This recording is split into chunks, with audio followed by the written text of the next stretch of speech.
Hello there. Welcome to another educative edition of the Podcast for Education here on Africa Business Radio.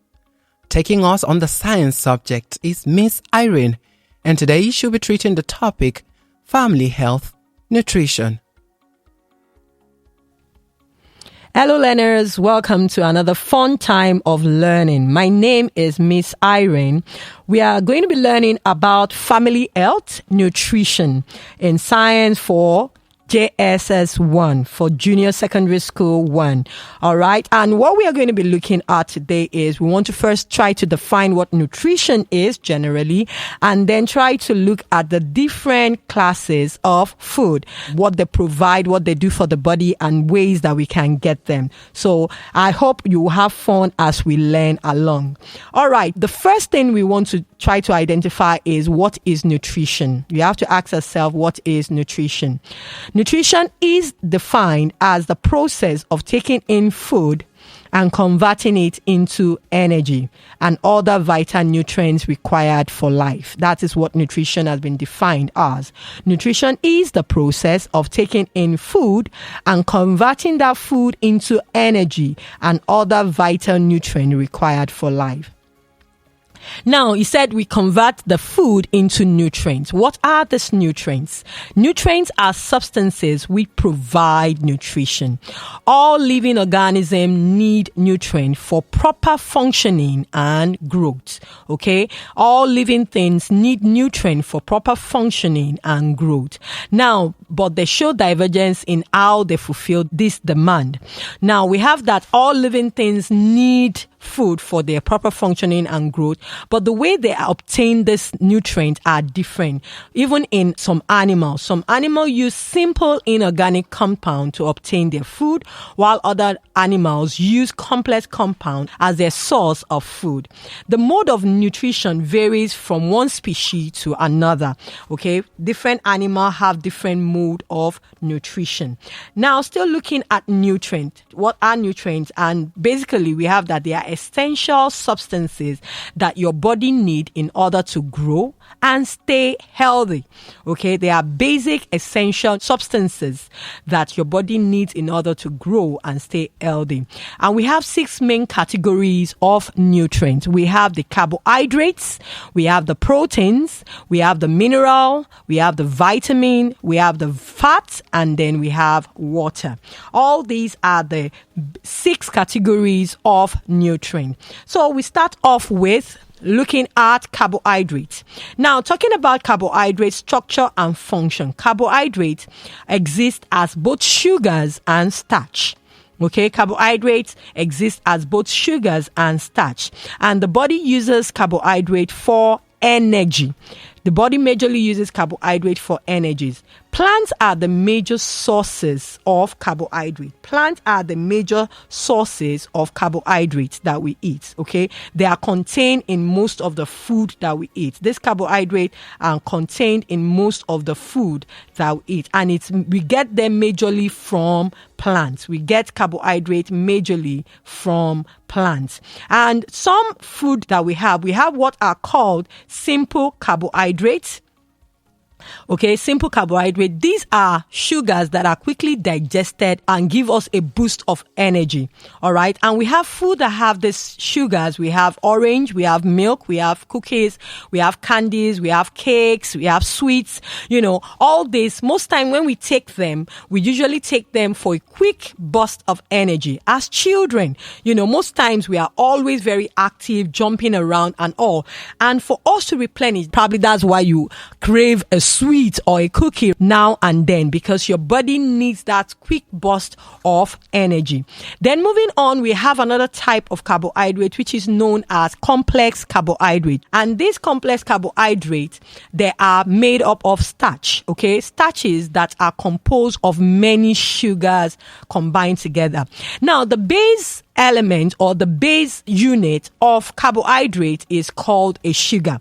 All right. As you advance on and you begin to learn the chemistry of your food, you begin to understand, the different complexities, the sugars, the way they combine and the way they develop even for your carbohydrate compound. But the starch are composed of many sugars that are linked together. So it's made up of complex link of sugar.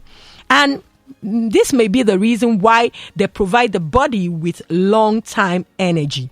Okay, they provide the body with long-term energy since they are digested more slowly. Now, complex carbohydrates are digested more slowly than sugar. That means your body breaks them down more slowly. And because of the time it takes for your body to break them down, it supplies your body with the needed energy at different points in time.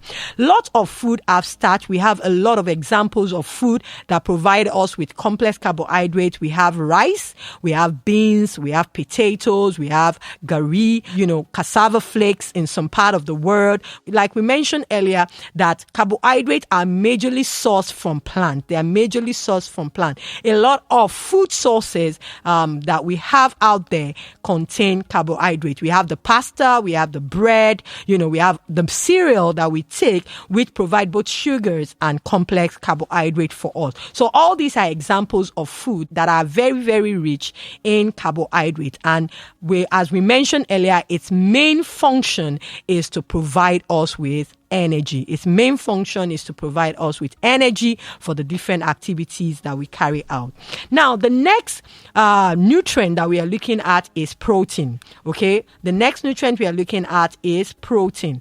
And what we have for protein are made from many amino acids. The base compound for protein are amino acids, and they are connected in different arrangements. And what the protein does in the body is they provide building material for your body to grow and repair itself. I'm going to take that again. The main function of protein is to provide the building material your body needs to grow and repair itself.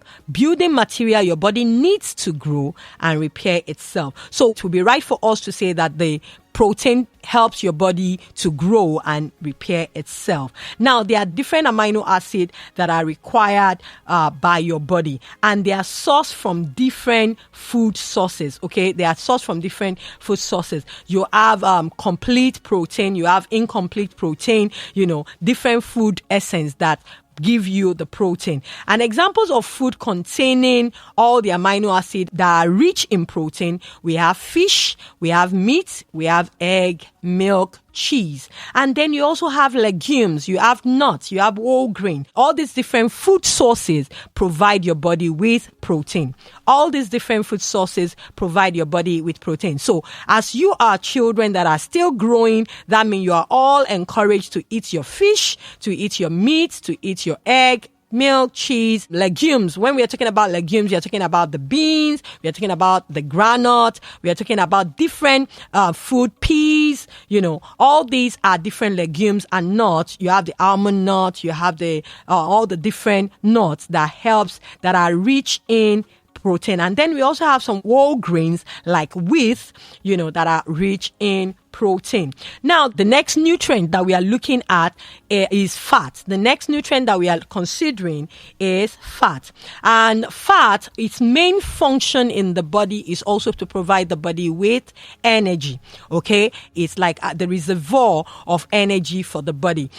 As living thing, energy is really what gives us the verve to move, to jump, to do everything. Even thinking, reading, sleeping, we are using energy all the time. So the body is always in constant need of energy. That's why even God has made it in such a way that it has a main source of what gives us energy. We also have a reservoir of what gives us energy.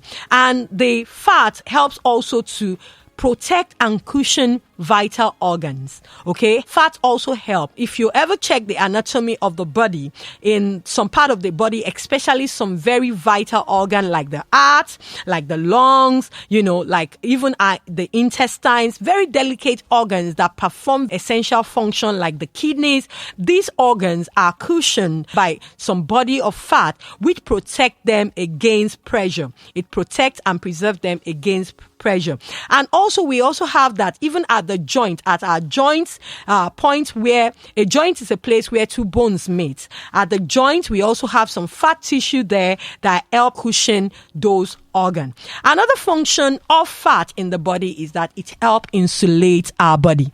Okay, it helps insulate our body. Fat also help insulate our body. What does that mean? Simply put, it means that fat also help keep our body warm. Okay, fat help keep our body warm. Is nature's way of keeping our body warm naturally. And most time when you observe some animals, when you observe even some animals that don't have the benefit of having to sleep in a house, having to wear clothes or wear a coat and all that, you know that a lot of them, especially those that we find in the very cold Arctic region, they have a large blubber of fat. This is how they are able to keep warm in such extreme environment. So fat help insulate the body. It help insulate the body. Now, the fats that we majorly break down into fatty acid in the body, this is the form that the body digests it into for it to use it to supply energy for the body. Moving on, the next nutrient that we are going to be looking at, we are going to be looking at the minerals. We are going to be looking at minerals. We are going to be talking about minerals in the body. All right. The minerals are in different portion. We have those that are called micronutrients. Those that are called micronutrients. That means that they are needed by the body in very tiny quantities. These minerals are needed by the body in very tiny quantities. Okay, they are needed by the body in very tiny quantities. That's why we call them micronutrients. They have a lot of them. We have from calcium to potassium.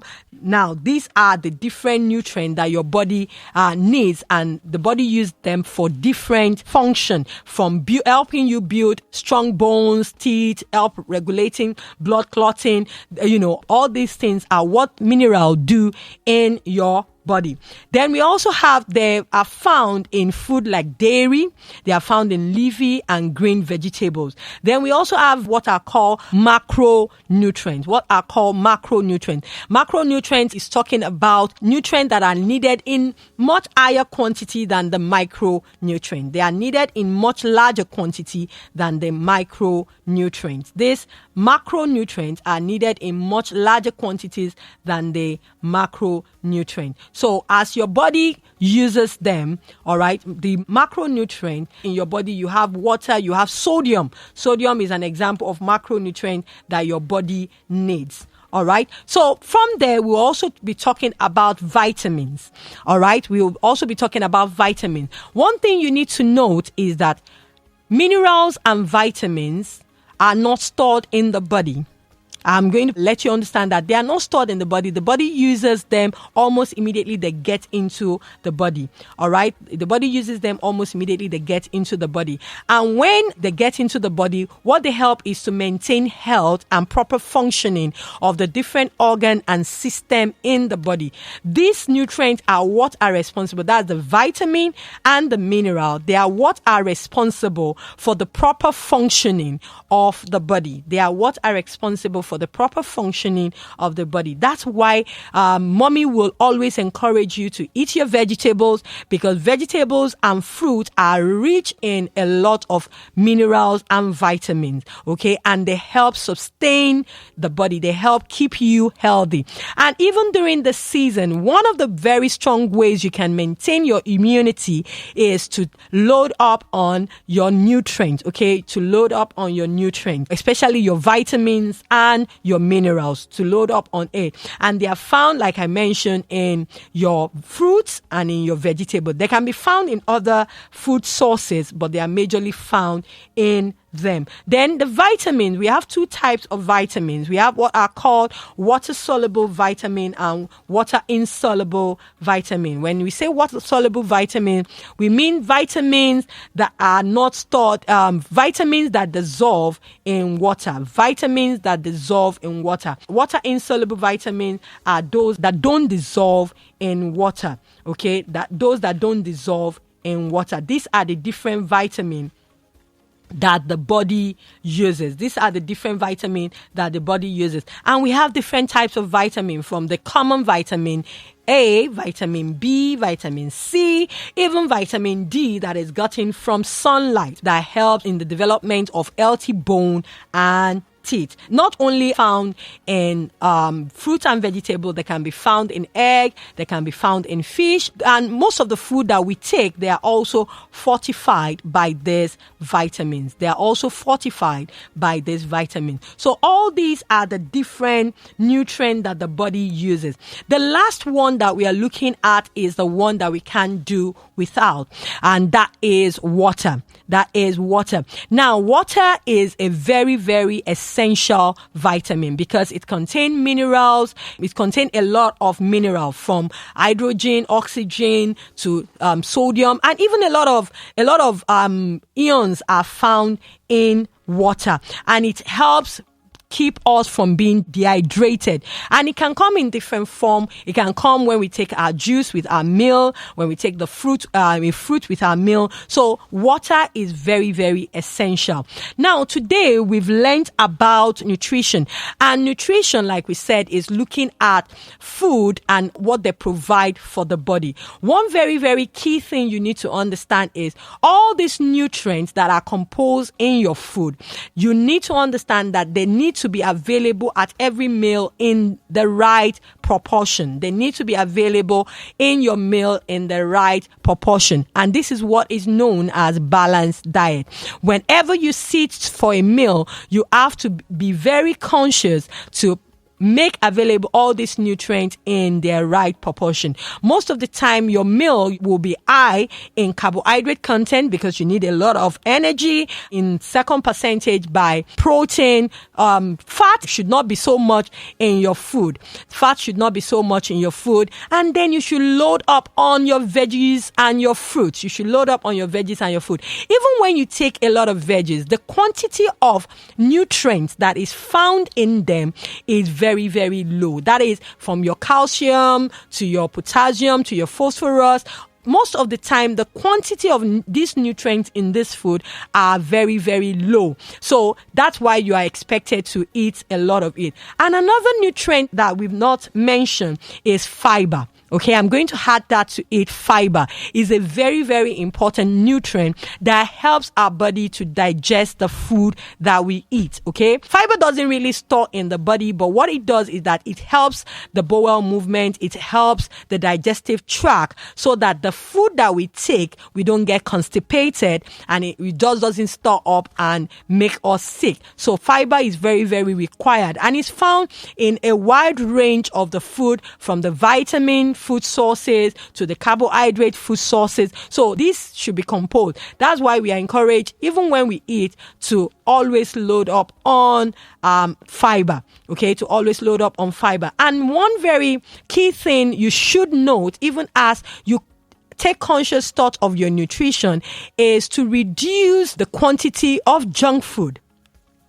We have to be very, very careful to reduce the quantity of junk food because we want to grow up to be strong and healthy adult. So we have to be conscious of the arrangement of the meals, of the different nutrients in our meal per time. Okay, always have at the back of your mind to always have a balanced diet. That should be your motto, that whenever I sit for a meal, my meal is always balanced. And that means that it has the right portion of carbohydrate, the right portion of protein, the right portion of fat, the right portion of vitamin, the right portion of mineral. And this, like I mentioned, is always provided by us taking water. I hope the next time you sit down to eat, you will think about it.